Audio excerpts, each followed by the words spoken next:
Good evening, everyone. How are you guys doing? Happy post-Thanksgiving. We call the meeting to order by recognizing that we're on the traditional unceded territory of the Musqueam people. I'll move that the board approve the October 15, 2024 open agenda.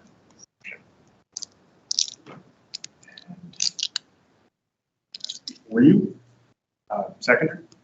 Eagle? Discussion? All in favor? Great. I'll also move that the board approve the following meeting minutes as circulated: the September 17th, 2024 open session minutes and the October 1, 2024 open session.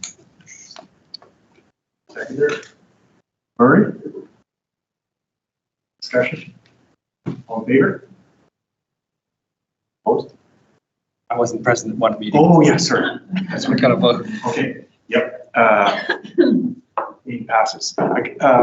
Just to check, is Faye with us? Not yet. Not yet. Okay. We'll just note that.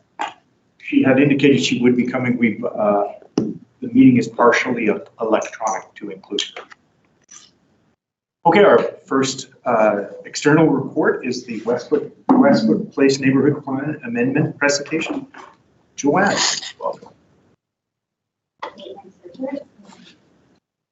you hear me? Yes. Great. Hi, everyone. So how much time do I have? 10 minutes. Okay. Sure. Okay. Yep, absolutely. So, starting to go. You have a question? I was moving this out of the way. Have my reading glasses on?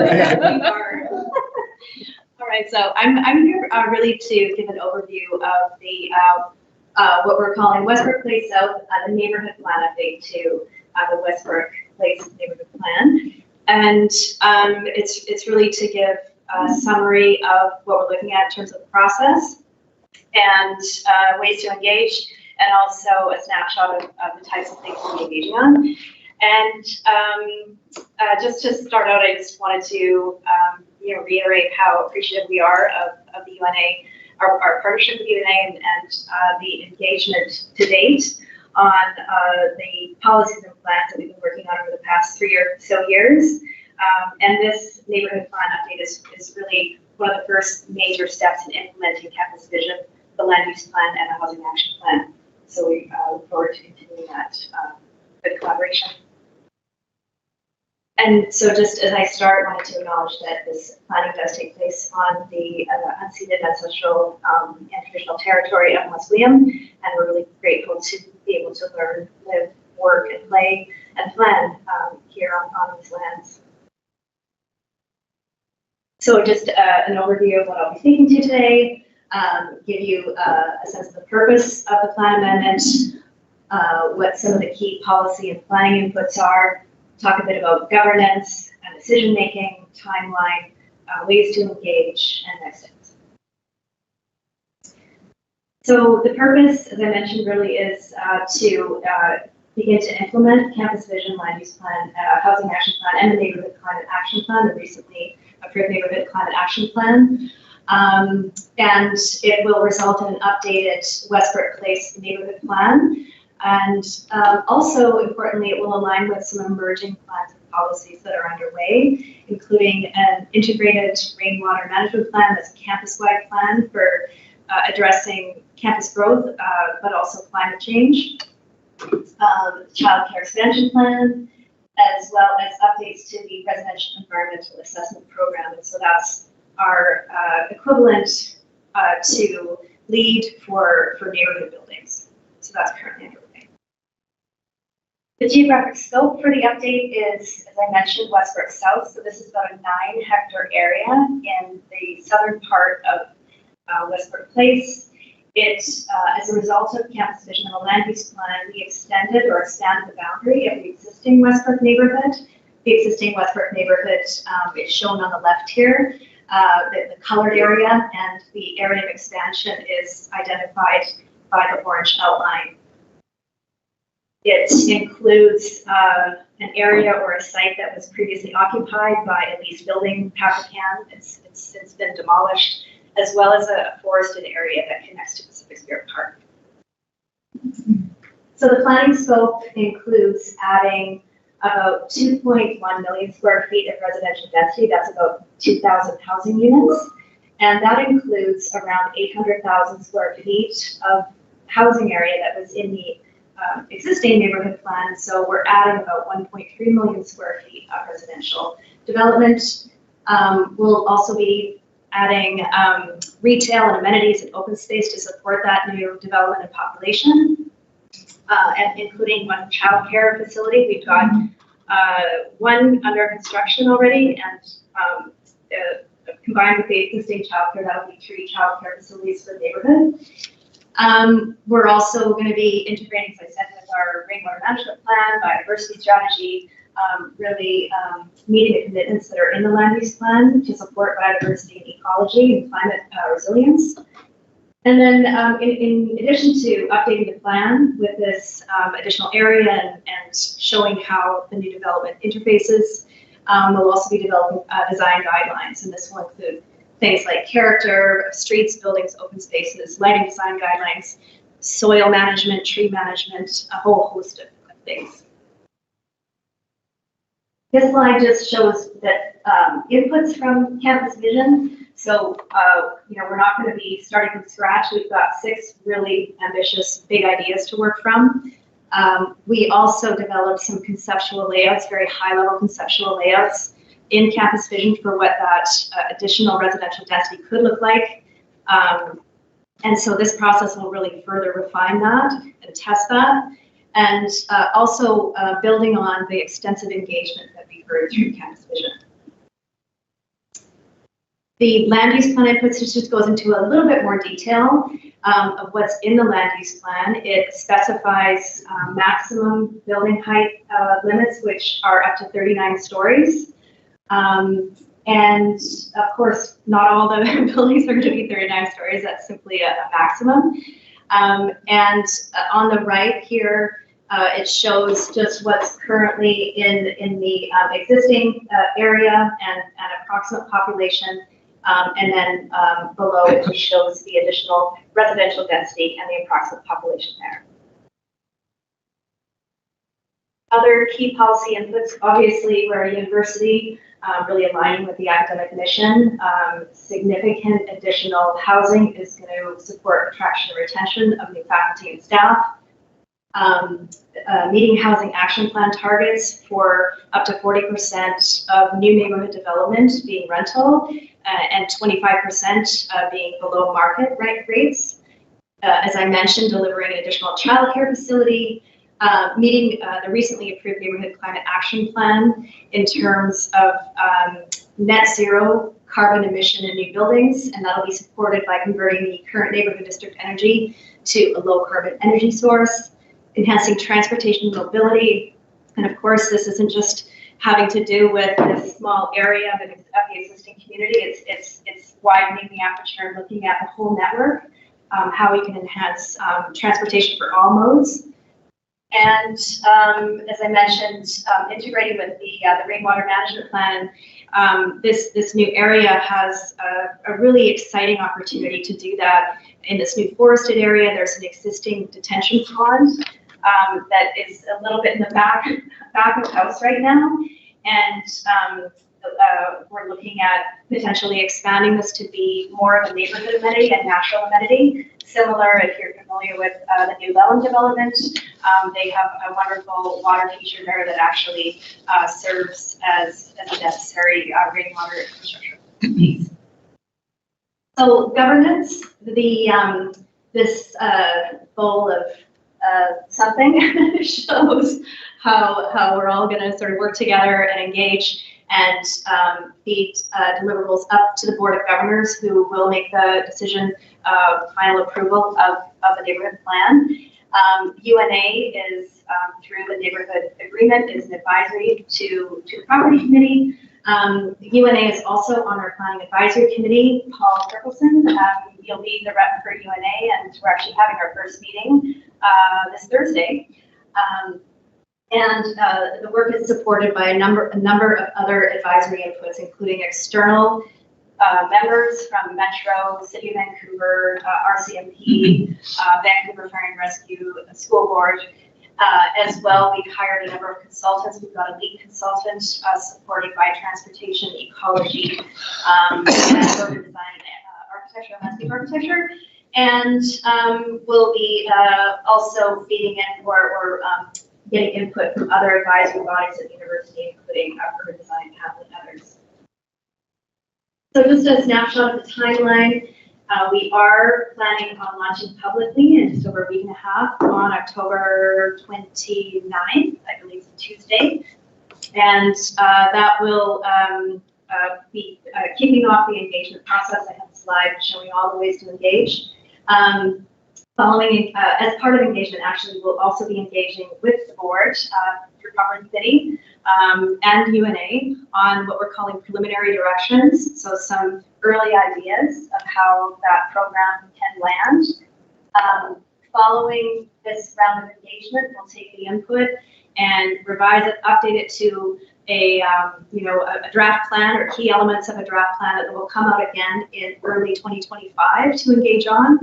And following that engagement period, we'll take that feedback, further technical analysis, and produce a final plan that will, we anticipate going to board in June 2025.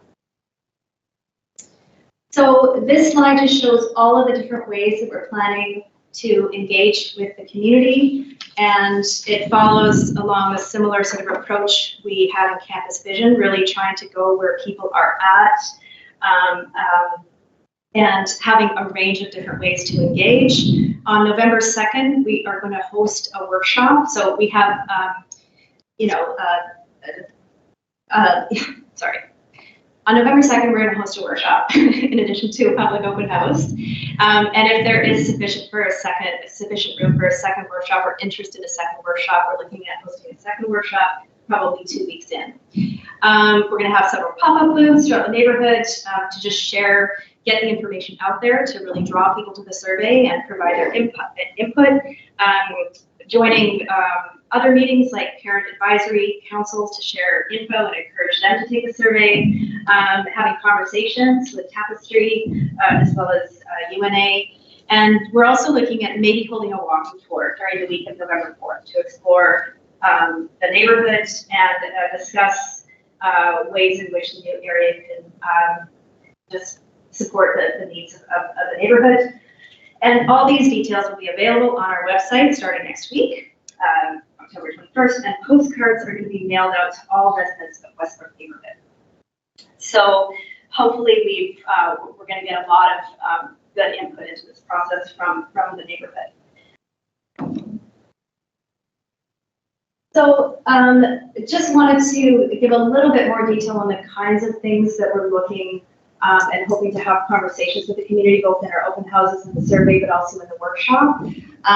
The lived experience and perspectives of residents, what's working, what's not, what's missing, amenities. We have about 30,000 square feet of retail commercial amenity that we want to accommodate in the neighborhood in addition to childcare. We want to understand how to arrange that and what types of amenities the community is looking for.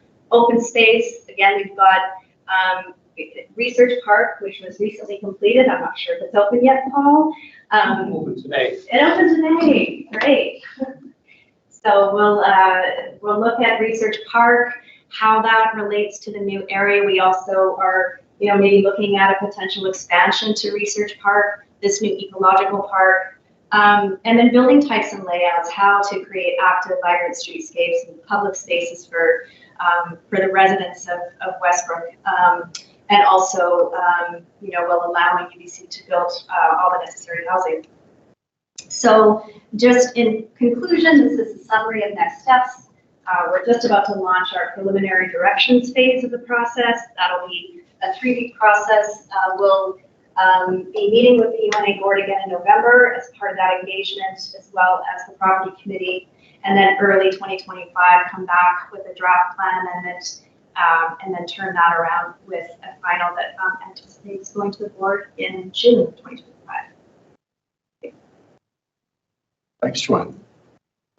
Happy to answer any questions. Yeah, I see. We have received this information, much of this information before, so just going to open the floor for questions from renters. Eagle? Yeah, thanks, Joanne. That's great, and you provide a lot of information about the upcoming engagement. Very much appreciated. I'm wondering about the framing of the consultations as being about the Westbrook South plan, because I think I'm right that it's actually an amendment to the Westbrook neighborhood plan. That is the entire Westbrook neighborhood plan. And Correct. And I know from some earlier conversations that we had that you don't intend to shut people down if they have anything to say about the neighborhood in its entirety and the transportation networks and the overall package of services, retail, amenities, and whatever in the neighborhood as a whole. But I worry a little bit that the language suggesting the limited scope might potentially limit the kinds of feedback that people give. And I was heartened to hear that the research part, I assume that's the playground area that has been fenced off, but it's been complete for a little while. Yes, that is not only open, but also actually that's very much relevant to thinking about the planning of the remaining unbuilt space in Westbrook that is Westbrook South, right? And so really the scope, even from all perspectives, is wider than just that geographical area, even though you're not talking about building anything new in anything other than Westbrook South. So I just wanted to flag that, and I know it's not your intention to shut down any kind of feedback beyond it, but I think that framing potentially might give people the wrong idea. Thank you, Eagle. That's really helpful. We've had a similar back and forth internally, so I'll take that back to the team. Okay, thanks, Eagle. Other questions, comments? Vern. Thanks, John. There's a fraction that is forested, as you pointed out, right? There's a fraction that is forested. Oh, yes. Is that has the boundary, the exterior of Westbrook been extended, or was that always within the? Yeah. So no, yeah, the boundary has been extended, and the forested area. I'm just going to go over and point to it. I see. Yeah. Yeah. So that was not previously included in the neighborhood. And what fraction of, you said this is overall, how many? It's about 9 acres. The whole 9 hectares. Sorry, Orange is 9 hectares. So, Oh, yeah, I did the math this afternoon, so maybe 3 hectares of trees or something, or forested area. yeah. Is the tailings pond in I there? have to get back to you on that, yeah, what the total area of the forested area is, but yeah, it's, you can What would be see. the plan for the trees there? Would they all Well, come down? No, we want to retain as many as we can. We've done a survey that identifies high-value trees. We definitely want to work around those high-value trees. As I mentioned, there is a existing detention pond that's close to the Binning Road extension, and around there is a lot of sort of invasive species, low valley vegetation. So that's where we're gonna, as I said, maybe look at expanding the pond a little bit. Yeah, we're looking at minimizing tree loss to support ecology and biodiversity.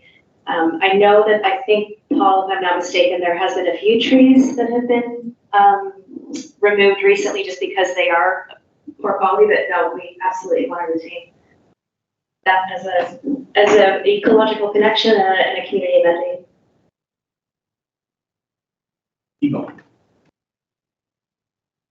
On that sector there that's forested, it includes the retention pond. Is the boundary up to and including the retention pond? Yes. It is. So and I think many of us are quite acquainted with the trail that connects the neighborhood to Pacific Spirit Park that Yeah. goes past that retention pond, and I trust that this planning process will involve some discussion of those connections there, whether it's in the same form. Absolutely. Okay, thanks. Thanks, Eagle. I understand we have a question from Director Louis. Faye? Yeah, thank you. Thank you, Madeline, for this presentation. I have two questions. The first one is, I understand when we have the campus vision community engagement, we provided the translation services for some workshops. I wonder if UBC will provide translation services this time again. I'm going to say yes. Okay, great. Yeah, that will be really appreciated. Not here, but Carol's nodding as well. Yeah. Yeah, because I received lots of compliments last time when we provide the translation for the Mandarin speakers for some workshops. People really love that and appreciate that. So yeah, great, you can keep that. So the second question is, I also received the feedback from the residents that they were asked to submit their input and they were asked to propose their suggestions, but they wonder how to ensure their voices are heard and how to take the actions after they submit their inputs because they didn't see the obvious change. That's a great question. So as part of this engagement, we really want to make sure that we're being transparent about how input is being used, recognizing that we may not be able to reflect all the input into the updated plan. We want to make sure that we're reflecting that input was received, and if it resulted in a change to the plan or shaped the plan, we'll show that. And conversely, if it didn't, we will explain why. Okay, yeah, it would be great to provide the kind of summary or briefing notes after all the community engagement. Just let the residents just feel their voices are heard. That would be great. Thank you. Thank you. Okay, thanks, Faye. Great. Are any other questions at this time? Not hearing any. Thank you very much, Joanne. Yeah.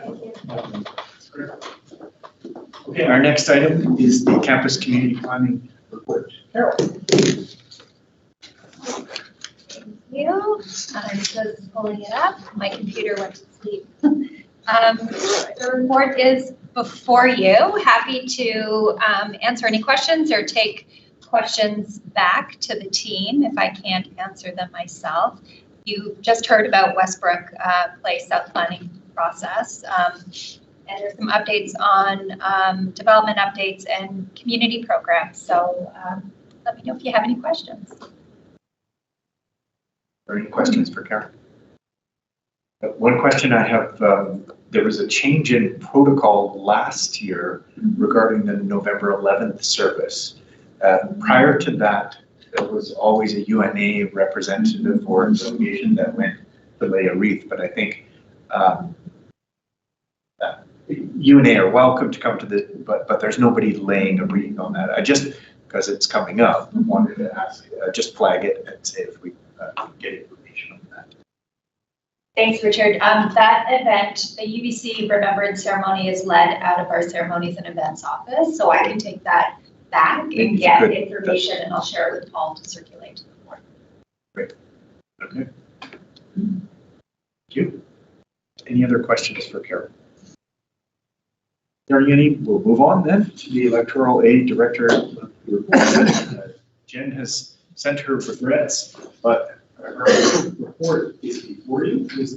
Are there any questions?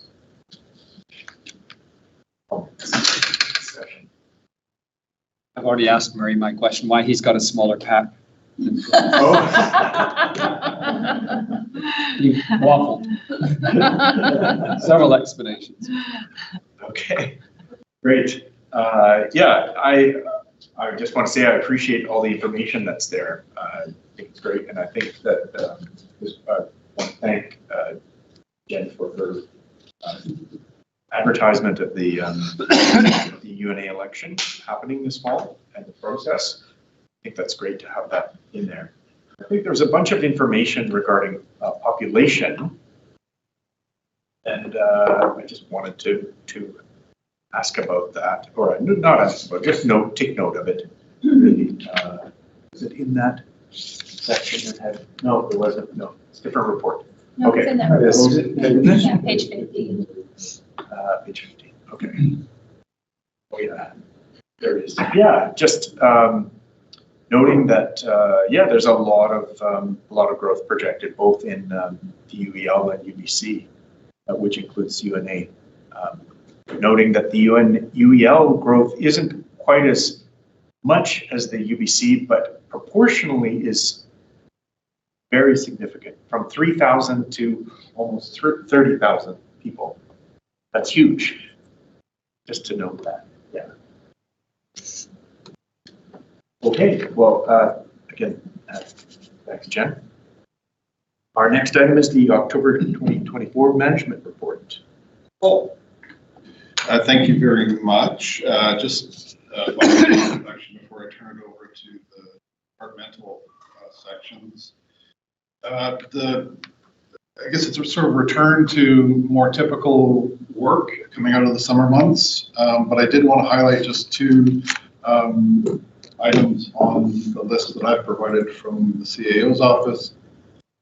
More perhaps of interest to myself, perhaps than necessarily the board, in terms of my work in building relationship in the community. I did have the opportunity to meet with both the Hampton Place Strata chairs and with the local business owners group. Two I found quite useful in getting to know a few people and answering some questions and hearing some comments about views in the Hampton neighborhood and in the primarily the Westbrook neighborhood from the business community, also some in the Gateway area as well. Two events that I found quite beneficial and seemed to be quite well received by those in the community that attended. Of course, I'd be happy to answer any questions you may have. Thanks, Paul. Are there any questions? Bill. This thing over here. Paul, I'm just wondering if there's anything you can tell us about the meeting with the business owners. You know, were there any topics of particular interest to them? There were a couple. I think the highlight for them was some updating from Properties Trust on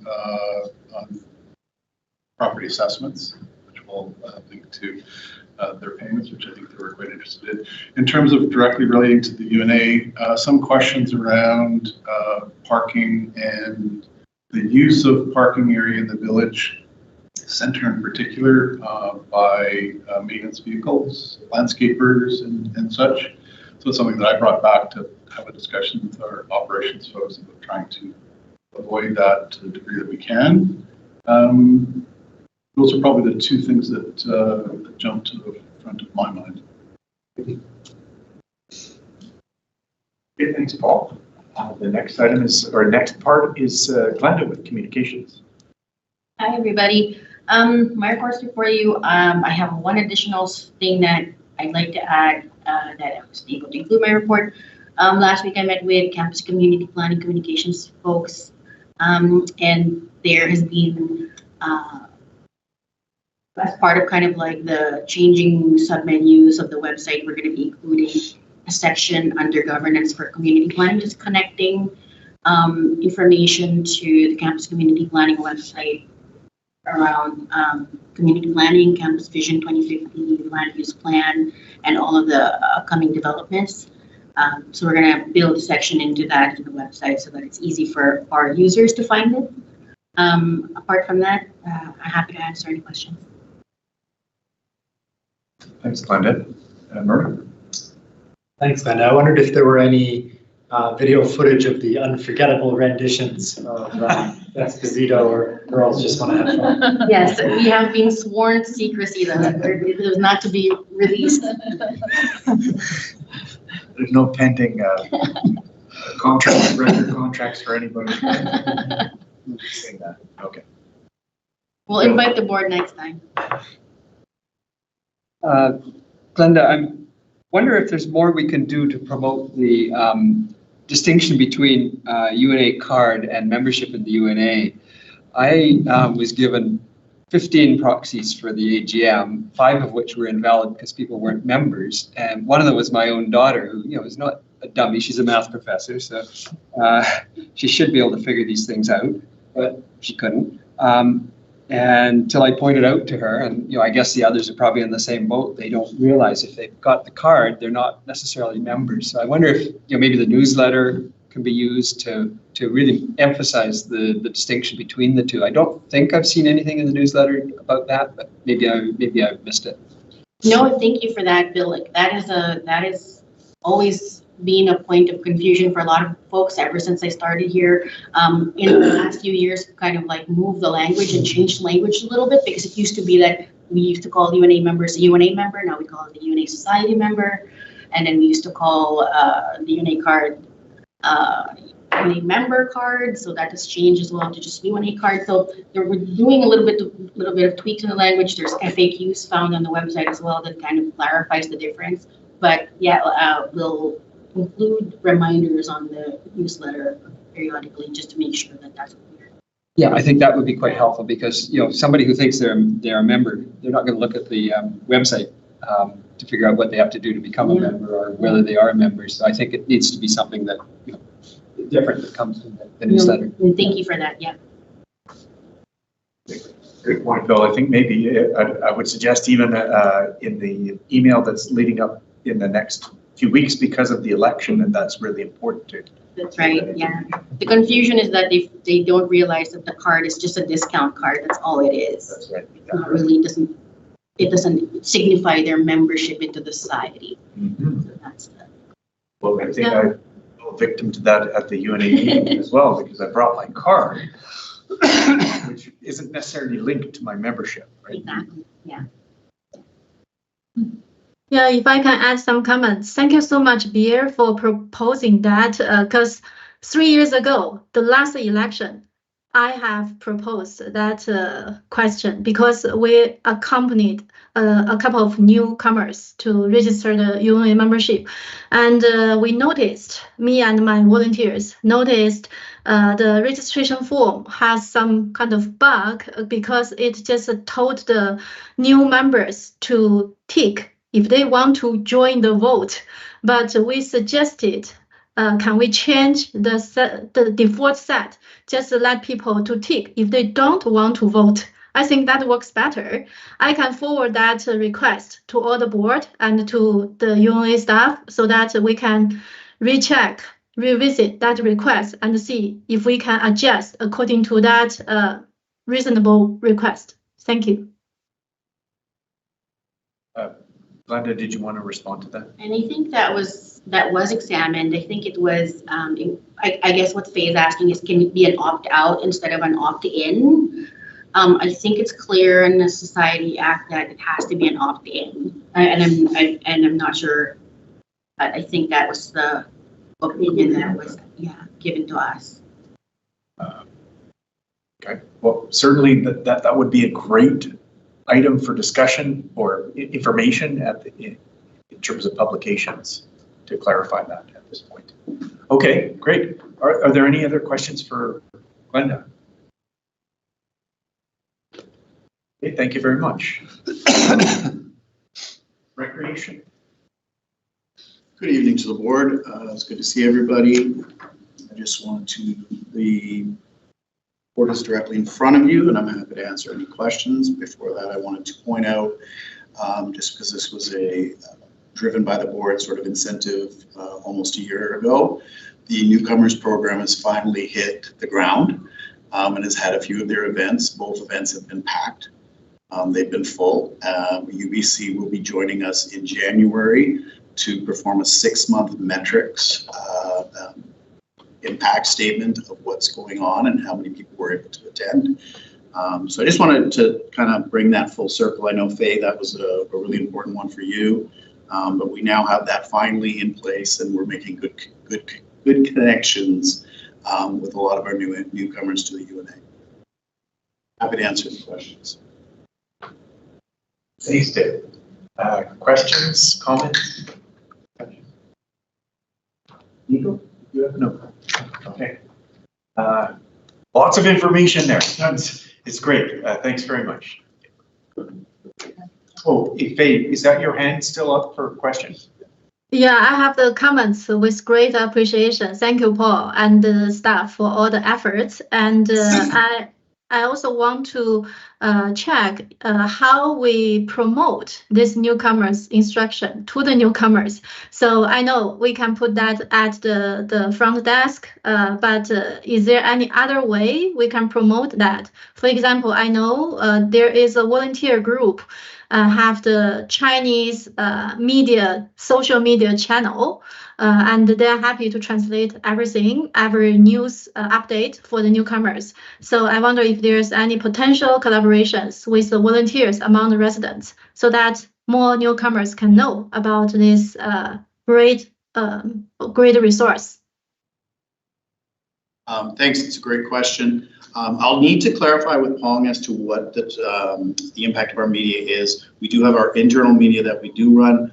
I know Pong has put out words through WeChat, and he is using connections, and I do believe it's with one community group, so I'll have to confirm if it's that group or if it's a different group. But that's what we're using right now, is that sort of word of mouth through participants and using other channels that we've generally not used to do both the welcome to the neighborhood as well as the orientation for parents, if you will. Yeah, thank you. And not only the Chinese community, I would say the other ethnic groups such as Korean, Japanese, and Indian groups, they also have their own channels. It would be great to promote to every groups because normally different groups, they isolated. I just want to promote these newcomers resources to everyone. Thank you. 100% agree, and we're growing as we go. Okay, thank you, Faye. Oh, Murray? Yeah, quick question, Dave. On the field rentals, I just noticed the large amount in the long-term rental for September.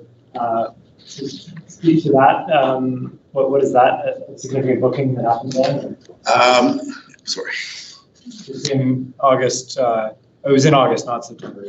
Yeah. Part of that has been in August when a lot of the let's say grandfathered groups that like Vancouver United and others, that's when they book and we open up the booking for them. So a significant amount of the revenue, it comes in the month of August and then trickles in through the rest of September. So they're locking in and confirming their spots.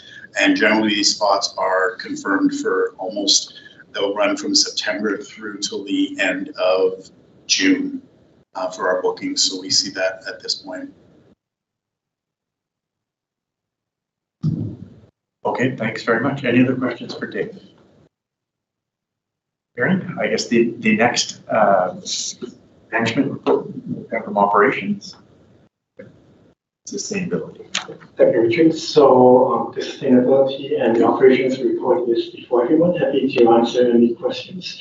And just would like to quickly point out for the SEEDS shape mapping project, we are very happy that able to utilize the information that we got from the SEEDS project, and then just the information that's not included in the report is our shape structures that is next to the splash park is getting very close to the final approval from the permit application. So hopefully we will be able to share more good news in terms of timeline of when the shaped structures will be ready for the UNA Westbrook Community Center. And looking forward to expand that in all neighborhoods based on the shape mappings with pilot teams.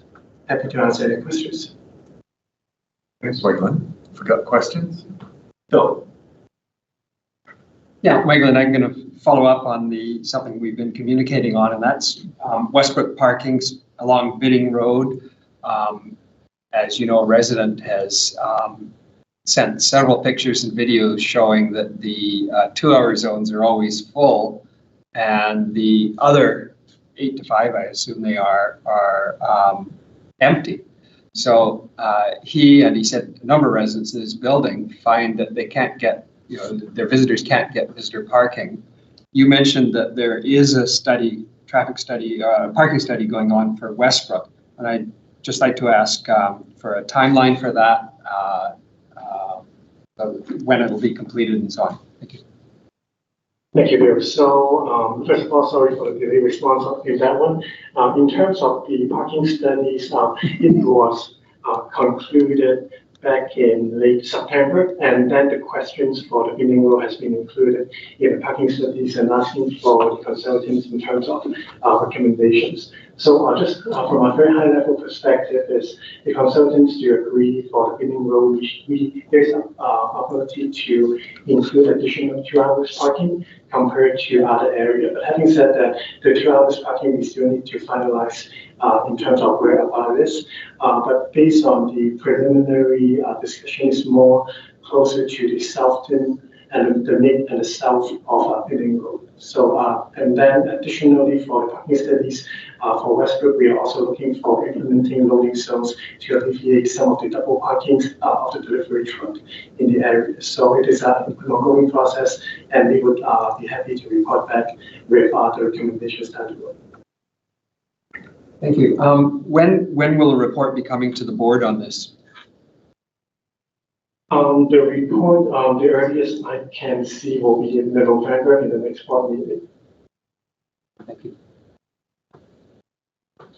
All right. Thanks, Wagland. 2 questions. The first was about the 311 system, and I know the intent here is not to go into the actual, I guess, design and process of what that system encompasses. But it's not clear to me in terms of the scope of it. Will it, I would imagine many people will be calling in for issues that are properly addressed by MOTI or UBC or lots of other jurisdictions. Will there be any filtering for that, or do you expect just to have at the front end just a broad set of things coming in, and then how would you respond if someone had a road question that wasn't UNA? Good question, Gary. So the 311 system designed with the different jurisdictions that is surrounding the area into the design. So it's related to the GIS mapping. So the GIS mapping, in terms whenever, for example, if someone report a road issue that is within the multi area, what we intended to do with the system in place is that it will indicate if to the residents, hey, you know what, this is actually a multi-road outside of the UNA, and you will need to contact this number in order to do that. And then in terms of, say, from a phone perspective, if someone is calling into a 311 system, if, for example, if it is calling in related to a sprinkler system that is outside of the UNA in UBC, the phone number will directly connect with UBC Municipal Service Supporting Team. And then, so that amount for this system is not just a phone system, it's a web portal, and it can also accept email as well. So there are multiple ways for residents to get more information, whether it's from a map or whether it's from the automatic phone directory that they're calling in. So if I understand correctly, a resident reports something by, let's say, by phone, it presumably leaves a message, and then there's someone on the other end, it has to parse the message and give feedback. Is there a person who does that, you or? In terms of the phone system, it will automatically become text, and then it will be emailed to a ticketing system. So it is actually utilizing our newest RingCentral system to type out whatever voice message being left, and then will transcribe into an email message. The email message will be sent to the ticketing system, and will go from there. Thank you. I had a second question, but it sounds like maybe go ahead. Just the second question was about the bollards on Larkin and Eagle. Can you just say more about what that upgrade entailed? So the upgrade entails is we are upgrading the bollards to something that fire services operating crew can just go in and use the specific tool to release it and then to drop it. It will mix this part of the request coming from the fire department earlier to making sure the bollards can be operated by them without asking us to unlock it. So the current design was just a heavy pillar that often would fall over on its own or wasn't locked, or now those have all been replaced and they're now droppable ones? Will be replaced. Will be replaced. Okay. I see. We're upgraded. Upgrading this. It's happened, or is it yet to happen? My understanding is we are in a work already. Okay. I don't think they're there yet. Okay. Yeah. So the plan is to upgrade them. Correct. The plan is to upgrade the one that can be dropped by fire services only. At this moment, it's the very traditional one with a lock mechanism at the bottom. Thanks. Bolts and locks, which often They're often not there, and then the bollard disappears, and then people can go in there. Okay, Eagle. Yes, thanks for that. I want to follow up a little bit on the 311 program. First of all, it's great to see the progress that you're making on this, and looking forward to having this in place. And I think even more residents who, just judging from some of the presentations we've had to the board in the recent past, residents are not really sure how to express their concerns and to whom across a whole range of issues. And so this will be very valuable, I think. That said, I do appreciate, I think we all appreciate the complexities of the jurisdictions out here. When, I think it was Joanne Hebb, was that the presentation at the last meeting? Yeah. When she presented, you know, there was a concern about lighting in one place, about a road in another place, which was both the design, related to the design of the road and to some extent enforcement on the road. And then what was her third thing? It was another one that sort of crossed jurisdictions. And so when I hear that, you know, a possible result of submitting a 311 concern about something might be, sorry, that's not our jurisdiction, you know, you need to call the Ministry of Infrastructure or Transportation and Infrastructure with your concern. That worries me. It worries me, I think, because residents are going to be very frustrated when they find that. And in fact, it's not usually so straightforward anyway. You know, where the ministry controls the roads, but then they're partly maintained and operated by the UNA with the collaboration of UBC. And I just wanted to express my support for a more kind of holistic approach to dealing with concerns that come in on the 311 system, and one that avoids, if at all possible, the kind of passing the buck, so to speak. And I know it hasn't even been set up yet, and it hasn't happened yet. So I'm not meaning to be critical. I'm more suggesting it's something to be aware of and look ahead to make sure that we don't find ourselves in a position where our residents are more rather than less frustrated because of this system. Thanks, Eagle. I could support what Eagle's talking about. Hopefully we can have I'll call it one-stop shopping, where we become advocates for the residents in following through with all areas of that 311, instead of being helpful to the residents as opposed to contributing to their confusion and frustration. Thank you, Igor. Thank you, Richard. The notes is well taken, and then in terms of addressing it, it can be tweaked rather easily by how we treat the workflow of the ticketing is being recorded and tracked. And I'll leave it at that, but definitely I will keep that in mind as we Karen? I also think there's a potential collaboration or role and interface that UBC can play in this. And so it would be good, Wegland, to connect maybe offline on, as this gets further into scoping, what that might look like. I do think the sort of one-stop shop, the UNA acting as sort of the triage, and then maybe internally going and finding answers to questions would be a good service to provide, and how UBC can support that would be something that we'd be interested in working. Yeah, thank you so much. Thanks, Carol. Okay, are there other questions for Wegland? Okay, I have one, and I think it's for your sustainability person, or maybe Glenda as well. It's regarding, last meeting, we gave the okay for the dog park to begin a public consultation process. Can you update us on that public consultation plan? Thank you, Richard. So what I can update is in terms of the consultation plan, we are working with communication department right now to finalize in terms of the slides as well as in terms of the survey questions. So we are I guess we are getting very close. And in terms of the public engagement period, is starting in the early November, and then it will be 6 weeks. So we will conclude our public engagement process toward December. And during the public engagement, we are planning to set up an open house session at the Westbrook Community Center at the lounge area with staff support at a specific time. So we will be able to meet face-to-face with residents, speaking input, and also to explain what the process is about. And we also invited our board members to join the session as well. In terms of the schedule, we are still working on it, but as soon as it's available, we will make it public.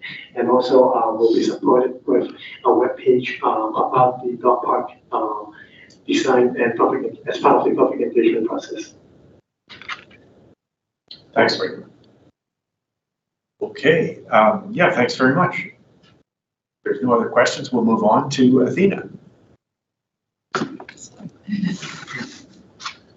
Good evening, everyone. My report is before you. Since a few topics I will go over at the finance section, so I don't have any more highlight tonight. Happy to answer any questions for Athena. Not hearing any, we'll move on. Thanks very much. And we'll go into the communications manager staff and the social media report. And again, just I'm not sure I need to go through the report again. I think you've seen the report a couple of times now, and I think now we're just hoping for a decision tonight on the topic. Okay, thanks, Glenda. Yeah, I think we had some good discussions last time about it. I think it's important that we just put that up for information discussion right now. If you could summarize maybe the basis of your recommendation.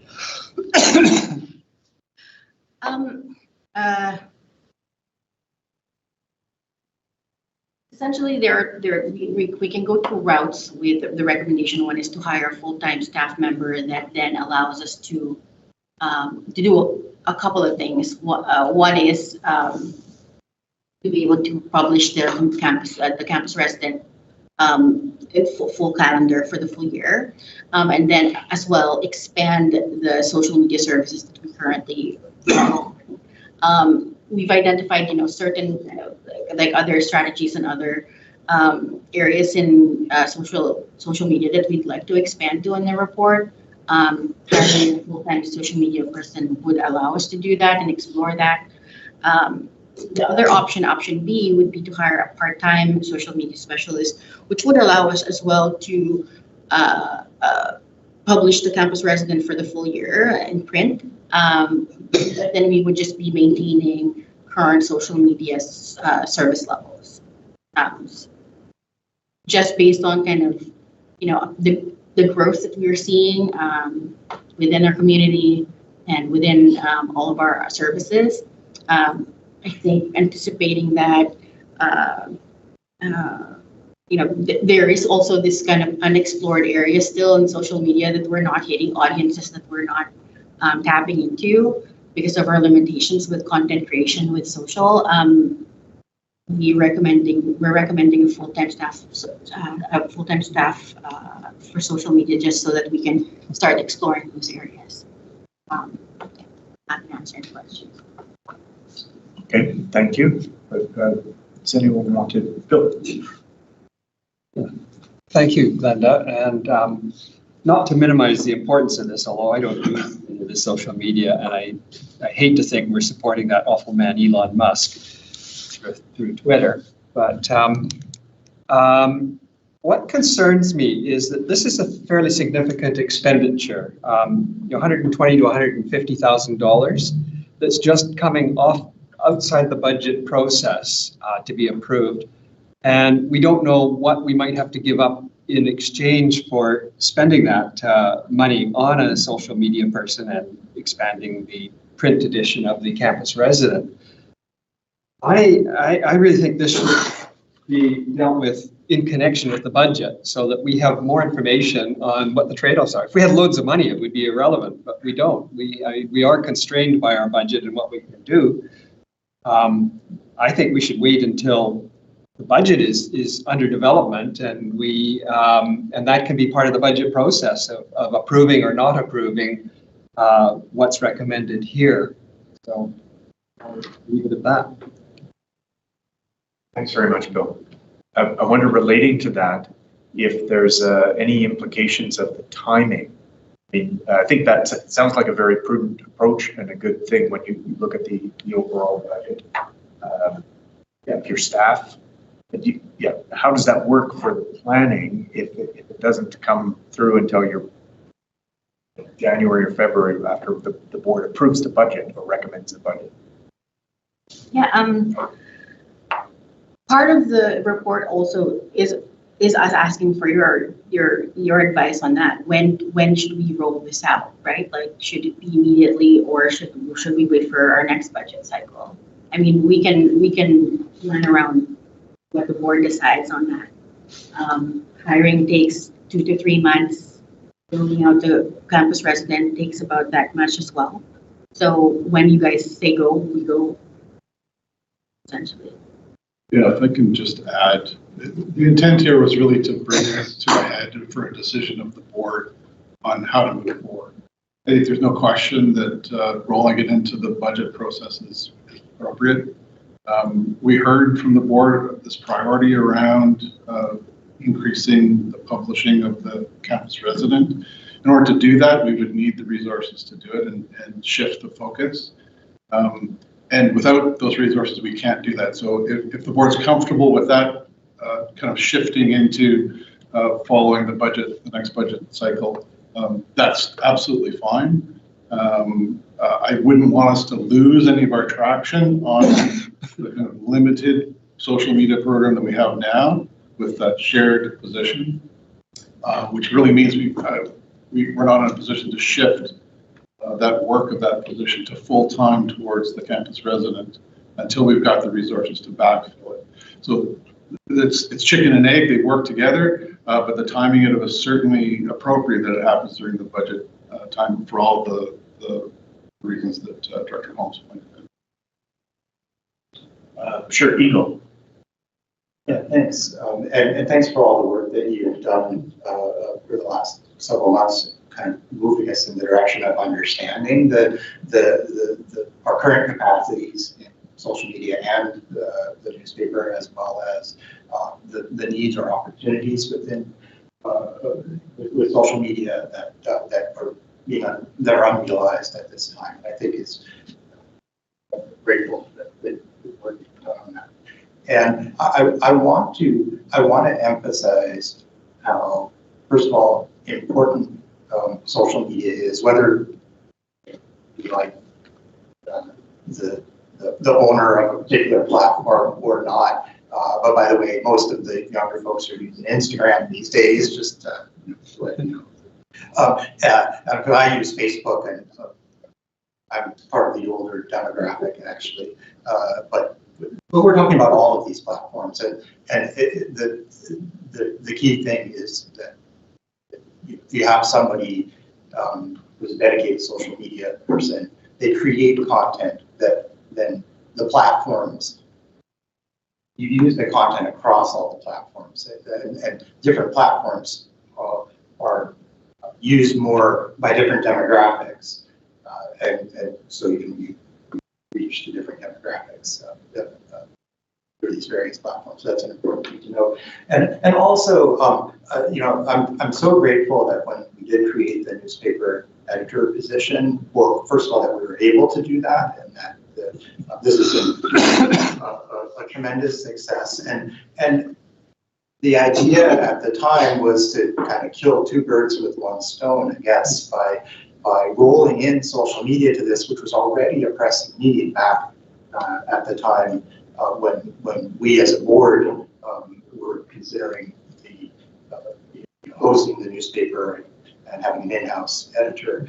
And I think it's wonderful that the editor who's sitting here, by the way, so just remind us all, but all that he has been able to do. But I think from the start, we put too much into that position, and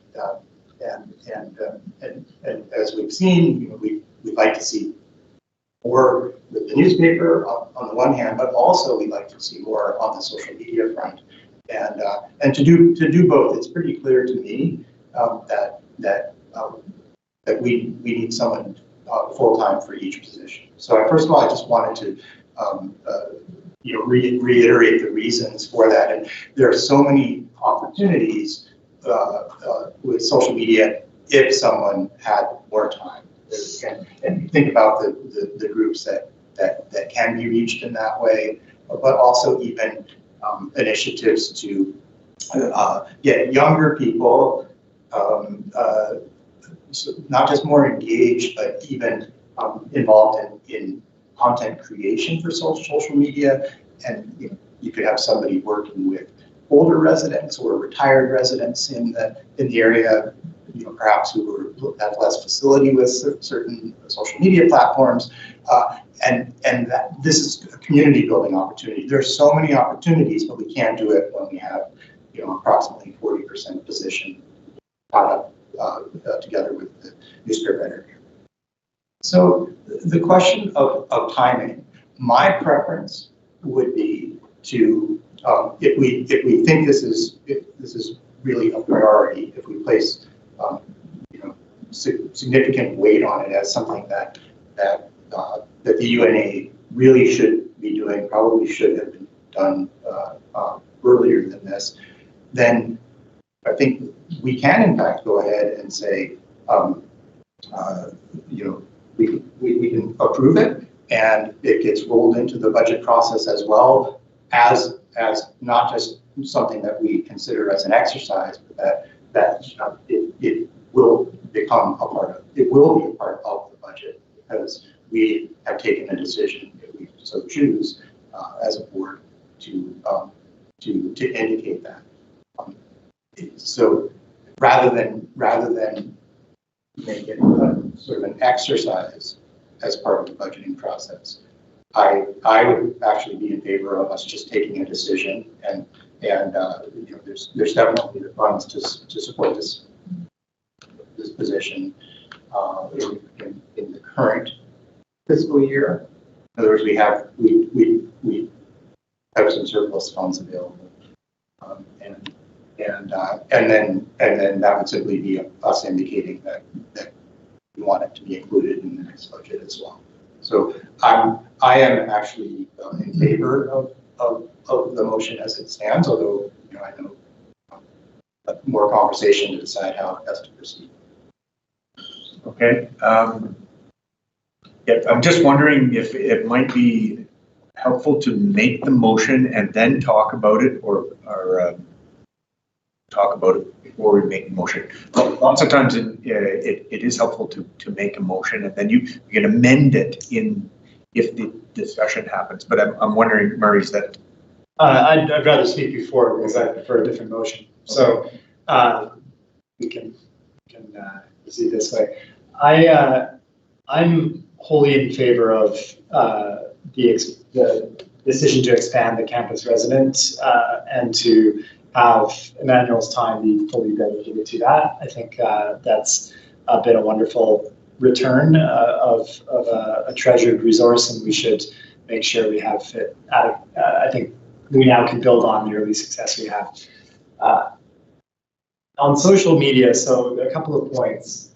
One is that the other cities that are indicated in the table here, whilst they have populations that are comparable, they also have municipal staff that are many-fold higher than the UNA. So all of these jurisdictions have hundreds of employees working with them. And I think part of the reason is, of course, that the UNA relies on UBC for many things. And that is also true for social media. There's a lot of shared interests, shared resources. So that is one point. We have a staff of, I don't know what the full-time staff is, Paul, 50, UNA, 70. Full-time staff. Full-time significantly less than that. Pardon, 30. full-time 30. So City of Cranbrook has 340. So I think it's premature to have a full-time staff member working on social media. Not all of these channels are created alike, as Eagle has pointed out. LinkedIn, I see essentially no reason to be on LinkedIn for the UNA. The other point I would make is that the social media there's an essentially insatiable appetite for, you could feed this with 5 full-time people and keep them busy with content creation and drumming up projects. Is that important, or does that lead to returns on the investment? I doubt. So I don't think in my view, it needs to be resourced in some fashion. I don't think a full-time employee is necessarily the default. And so given the other discussion we've had here and the budgeting process and the allocation for it going forward, I would be in favor of a part-time social media specialist as a starting point, and we can see how that goes. And I would be in favor of doing that soon, rather than waiting for so that we can act on the campus resident preferences that we have. So when it comes time for a motion, I would be in favor of that. Thank you. Bill? Yeah, I guess I don't see the urgency that others see in this. Whether it's done in the next 2 months or the next 5 months, to me, doesn't seem to really make that much difference, and not enough of a difference to go around the budget process and ignore the budget process and just shove it in. I do agree with Murray that I would prefer a part-time social media specialist, at least to start with.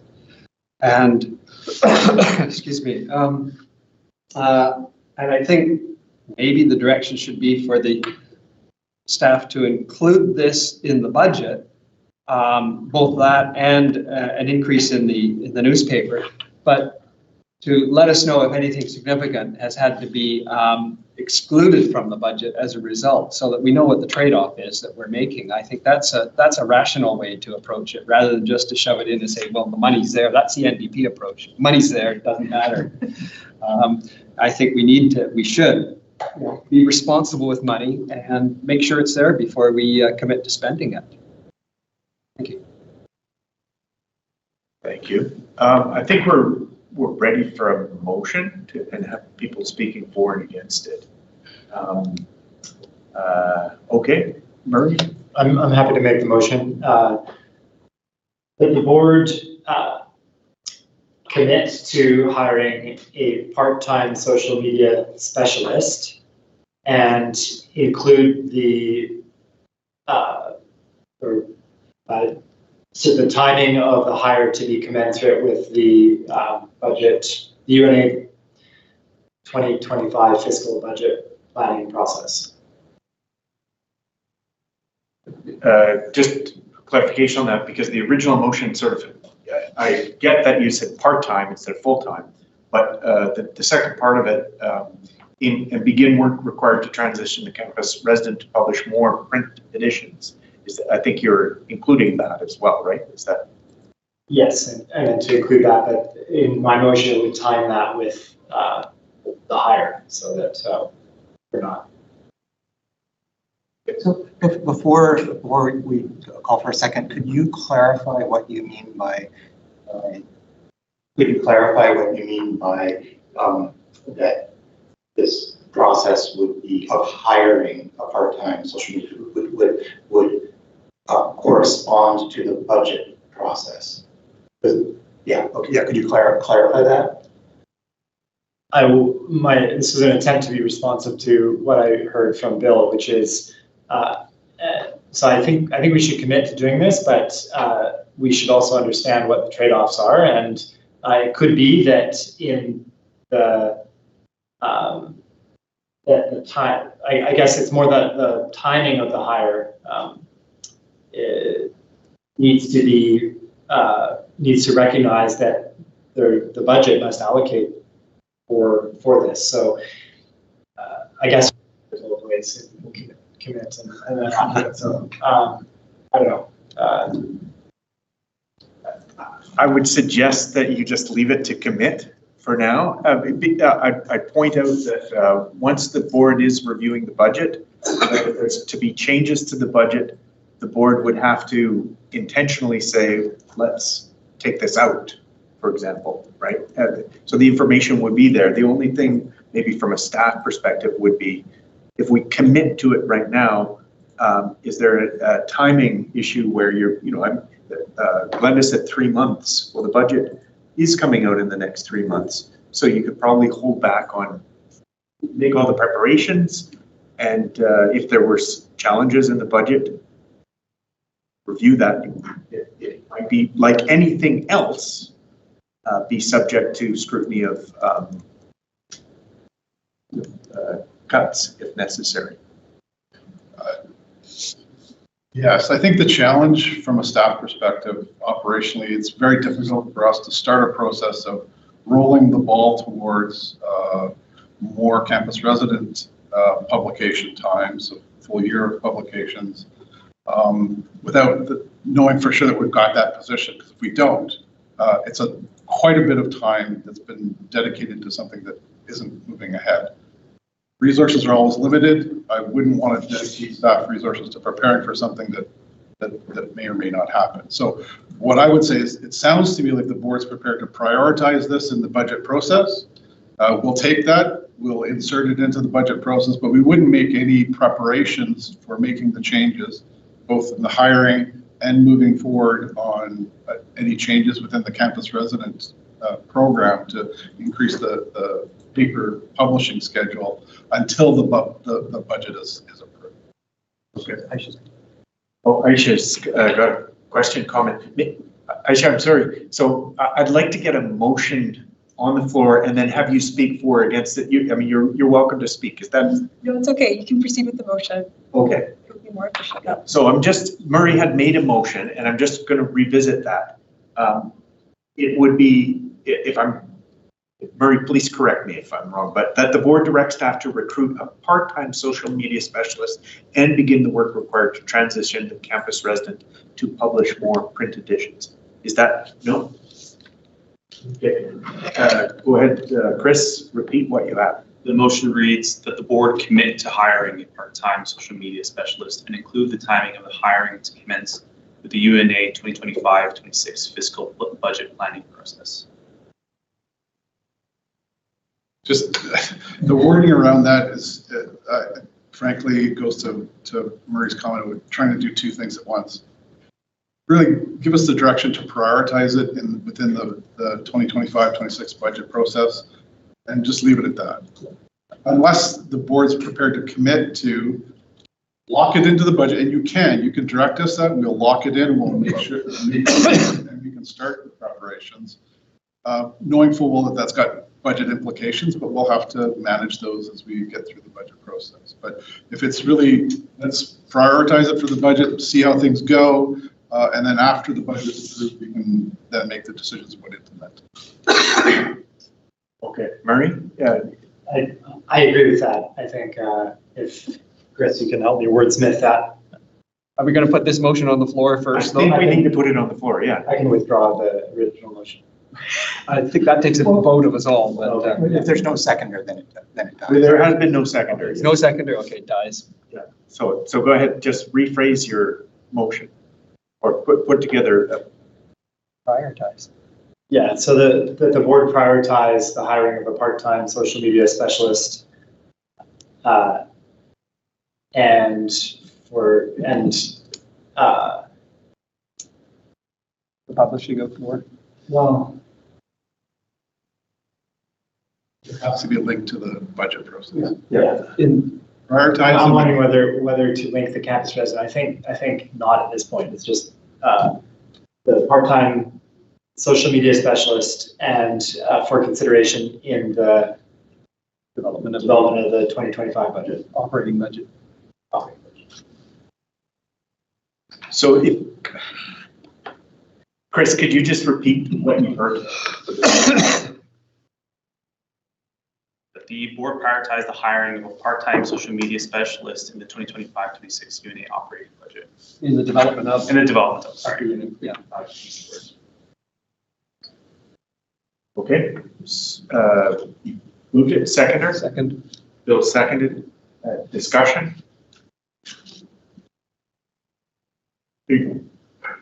I again think that the initial first half of the intended motion before was actually perfectly defensible and would work just fine without requiring that that we wait until the budgeting process has either advanced considerably or concluded in order to move ahead with this. And so I'm still trying to figure out now that, because I didn't get my voice in time, we now have this motion on the floor where I'd rather us have an opportunity to consider a motion where we authorize the hiring of Commit to it instead. commit to Instead of prioritize. or the hiring of a part-time. If that's the You if that's the could motion. propose an amendment and that we can vote on it if you changed one word from prioritize to commit. But also then we'd have to take out all the stuff about the budget process because it would be considered as part of the budget process as a matter of course, but the hiring would not be dependent on it. So it would be adding the word commit and removing the words relating to the budget process. But again, it would be a matter of course, it would be considered in the budget process, but we would have already committed and in fact could get underway with this and immediately forthwith. So are you moving an amendment or Bill? I would suggest that that's probably too substantial an amendment. That's a replacement of the motion rather than an amendment of the motion. Okay. Aisha, did you want to comment on anything? I just had a question in order to the timeline. Like, was the hope to get somebody in like before like the upcoming election cycle, after, or what was the intention there? I would say there's no fixed intention, just asking for a direction from the board, what's the when they want to do it. The reason why I asked that is because I think like hiring somebody who specializes in social media could really make a difference in like election turnout as well, in terms of really engaging like residents to understand that there is an election happening right now. I can say so myself running a campaign for students, but I think that might be something to consider as well when like talking about urgency. I really do see value in hiring somebody who does specialize in media content, especially because on a personal note, I think that there's a lot of room to engage with students when it comes to the UNA, and I think social media is a great way to do that in terms of also getting up the vote for the upcoming UNA election. That's everything. That was a comment. Yeah. Thank you, Aisha. I think we're unable to do that at this point in time. I think we're given the context of the motion. Okay, call for a vote. All in favor? Opposed? Opposed? Faye, are you going to vote for or against? Yeah, I want to against. Can't hear you, sorry. Can you hear me now? Okay, if you can just raise your hand and say, are you for, say yes, or against? Against. You're against. Yeah. Okay, so that's 2-2. I'm going to say I'm against this as well because I'd like to commit to this. So that's the motion is defeated. Eagle.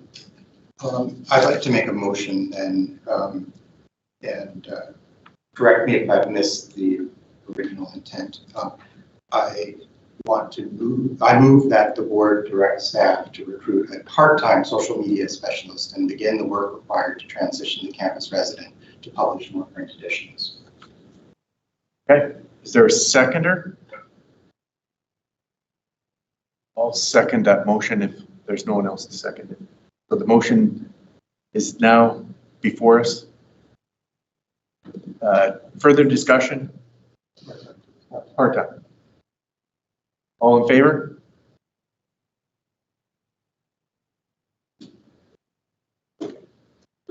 Against? I'd like to be recorded as against.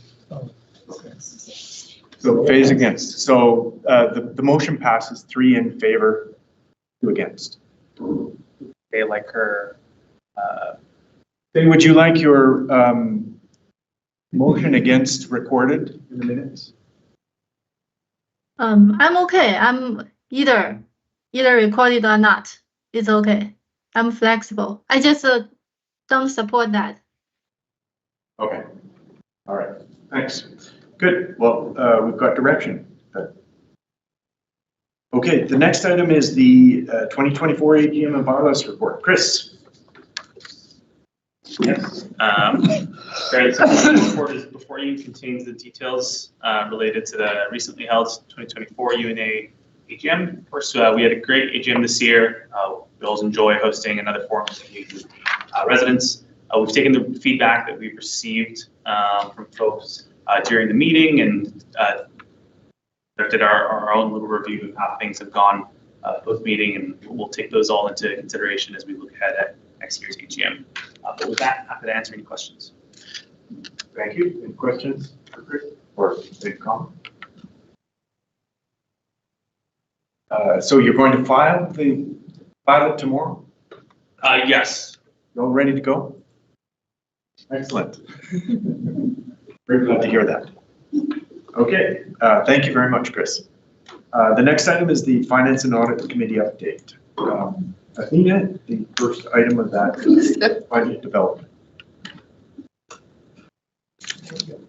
We're sharing mic, so yeah. The report is before you. The timeline is actually similar to last year, but with just one tiny confirmation. So, last year, when the timeline was released the first time, the public consultation was not, the first public consultation was not included. But for this time around, we do. But that being said, with the election happening, there might be, because the new board will be forming at the end of November, so the new board may or may not vote to have the initial budget to go public, because that's the first time they see the budget pretty much in December. But I'm going to present it to you. The intent right now is to go to the public like 2 times. The first time is starting in November, and the second one will be in January.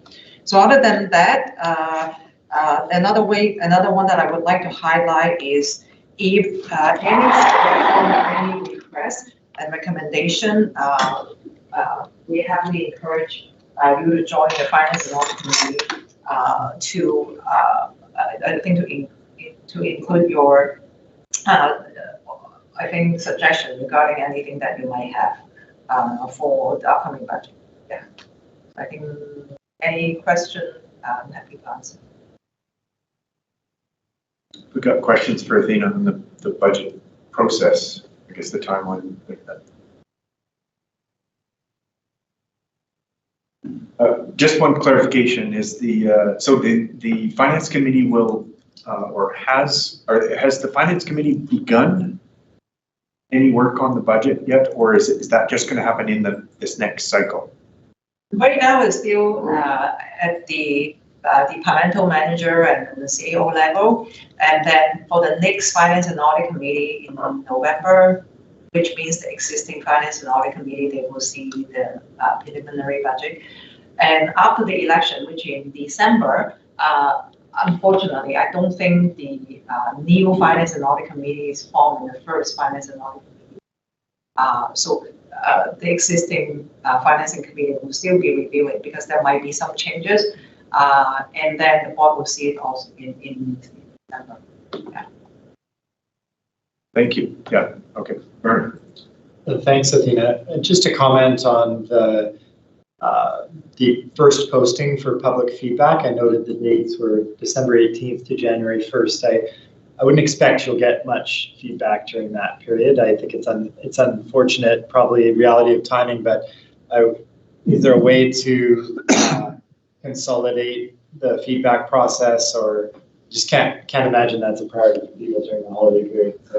So to be honest with you, we have a few discussions with that too. But because in order to kind of get the maximum exposure for the people, that's the kind of timeline. But as what I mentioned at the beginning, maybe the board see it, the new board see it in December, and then because they just see it, they might not be ready to go up to the public. So we don't know. At this point, I totally hear you, Marie, I think, but because of the time constraint, unfortunately, I believe at least that's the best we can do so far if we wanted to get as much public exposure as possible.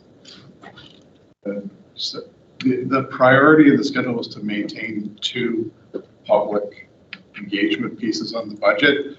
It doesn't fall well in terms of timing. And as I think Athena pointed out, the new board, once they come in, may adjust that, but we will wait for that to happen. So from at this point in time, we're trying to maintain those 2 opportunities, knowing that those may change. Thank you. Any other questions? Thank you. That's great. I look forward to hearing feedback from the Finance Committee in November. Great. Okay. The next item is the UNA Investment Strategy Report. Dan? Yes, the report is before you. That is a continuation, I would say, with the last board motion that I received to open an MFA account, and at the same time now the account, once the account is open, so what we're gonna do. So this report summarizes that. That being said, just to be clear, so the first part of the paperwork, now we are opening up an MFA portfolio. So there's, I think the attachment is also here. That is to open an account with MFA. But when a specific account is opened up, there might be more paperwork coming. Just to let you know, if you see it a few times, don't blame me, because this banking is a lot of paperwork. It's just that. So just want to make that clear to everyone.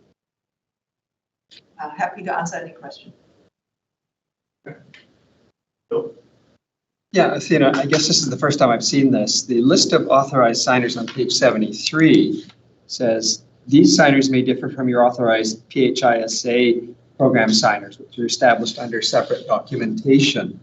So it looks to me like we might not have the right documentation for the authorized signers. And if you look at page 72, it lists equipment financing, short-term borrowing, long-term borrowing, pooled investment funds, tax levy, none of which fit our circumstances. And you look at the program context and so on for long-term financing, short-term, et cetera.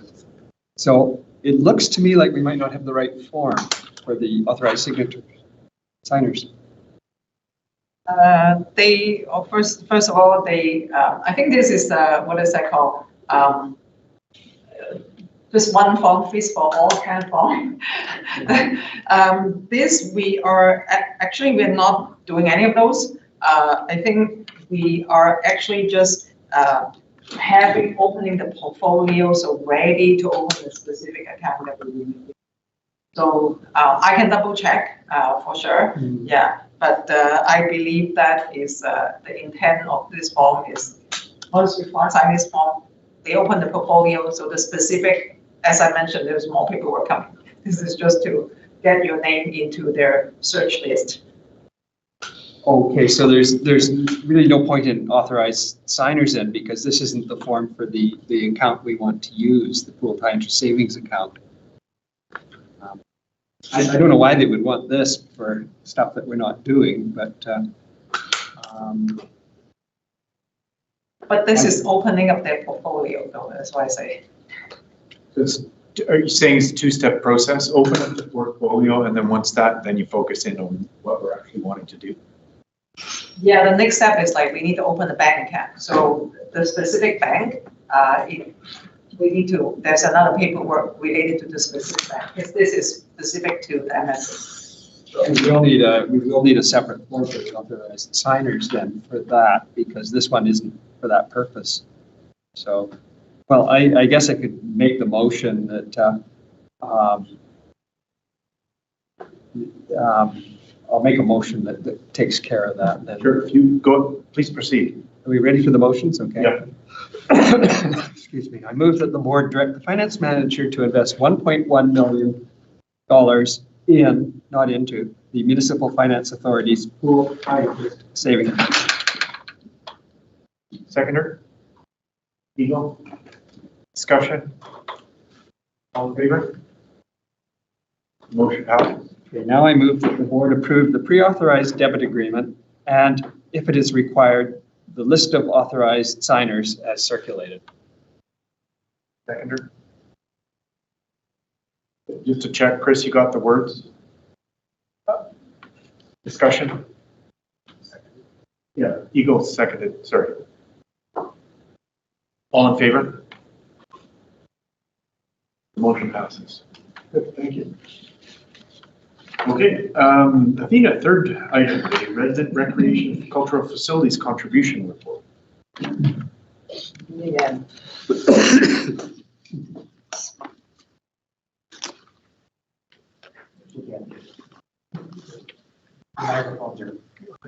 Oh, sorry. Oh, sorry. Okay, thank you. Me again.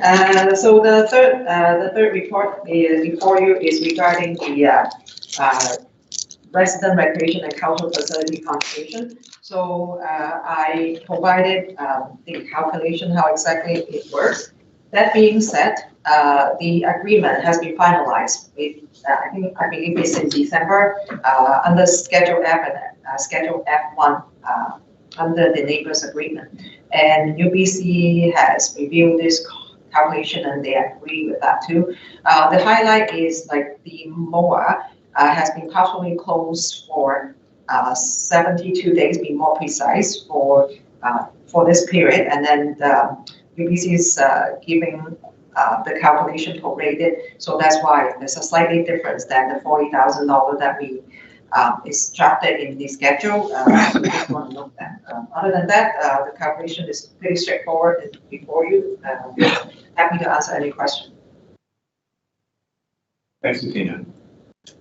Questions or discussion? No motion is required for this. Okay. Thank you very much for that information. Okay, the next item is the Governance and Human Resources Committee update. And Chris, please lead us through the board vacancy policy report. Yes, of course, the report is before you. It should contain all the details on the board vacancy policy. We've seen this policy come in a few times, so I won't explain how the process works. I'll just focus my time on the changes to the draft policy since the board last saw it. Some of the changes to the draft include, of course, specifying that a by-election can only be held in either of two periods, the earliest, after the AGM, but before the end of the calendar year, or in the first 3 months of a calendar year.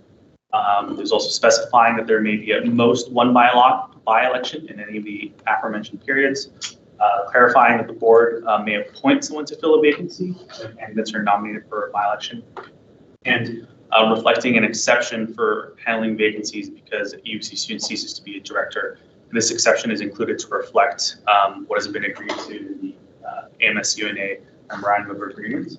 I'll just note that a suggestion was sent in from Bill prior to this meeting with some changes to the drafting of that new article, but largely it still reflects what is in the Memorandum of Agreement and handles it similarly. Happy to answer any questions. Thanks, Chris. Any questions? Okay, I'll move that the board approve the board vacancy policy as amended. With a seconder. Murray? Discussion? All in favor? Motion passes, thanks. Well, thank you, Bill, for that last minute catch with the MOA, the memorandum of MOU, I guess, of understanding. I guess I found the MOA that needed to be referenced. Yeah. If we were going to abide by our. So. Yeah, no, it's a very good catch. Okay, I think at this point we can, sorry, oh, there's one more, sorry, I always forget this. Really wrote about the neighbors agreement. Okay, the last one is the neighbors agreement committee update. Director Holmes. Okay, this is just a brief report of what happened. Oh, sorry. Brief report of what happened since the last report, which was in writing in the September meeting. Well, actually going a little before that. Version 6 of the body was sent to UBC on, the body of the agreement was sent to UBC on August 28th. We received comments and proposed changes from UBC on October 7th. And you can do the arithmetic and see that's nearly 6 weeks. It's not a very good turnaround. I responded to these comments and proposed changes 2 days later in a memo to UBC's lawyer. So that's where it sits now. I haven't heard back. Since October 7th, there have been exchanges with Michael White on several items. One is urban forests. And the decision there, subject, of course, as all decisions are, to board approval, is that the UNA won't take on responsibility for urban forests. But UBC wants to take the money out of the Neighbors Fund. And it could be 80,000, but there's still some discussion about whether it should be a little less than that. UBC's actual cost up to 80,000. So there's another dent in our operating budget. UNA responsibilities regarding childcare. What's not thinking about that? And then in the October 7th document we got from UBC, they proposed several changes to the insurance provisions. And of course, it's rather late in the day for that, but we have to deal with them. And one of them doesn't even make much sense. So trying to get that sorted out. New versions of several schedules. The Neighbors Agreement Committee has a version 7 of the body now that I sent this afternoon. And it has a couple of schedules to look at. And once I get feedback back from the Neighbors Agreement Committee and from Paul, those will go to UBC, and I hope they'll go by the end of this week so that we're keeping things moving. Michael White is very motivated to keep things moving. Wouldn't say the same about UBC's legal department.